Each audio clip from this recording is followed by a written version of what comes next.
सानसेयारि बड'स खौरांलाइनि दिनैनि थामहिनबा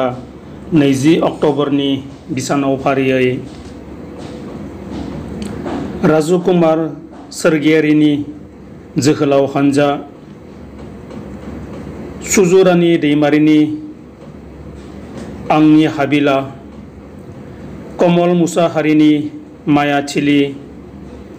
चिरांनि मिथिसार नार्जारिनि निजोरा, क'क्राझारनि बिदिसा ब्रह्मनि हा फिसा हौवा दाउ, बर' बाजार सोलोंसालिमा चिरांनि आलेरा बर'नि नों आंनि मोगथांनि सायखं जानो हायाब्लाबो, बाक्सानि बिचित्र नार्जारिनि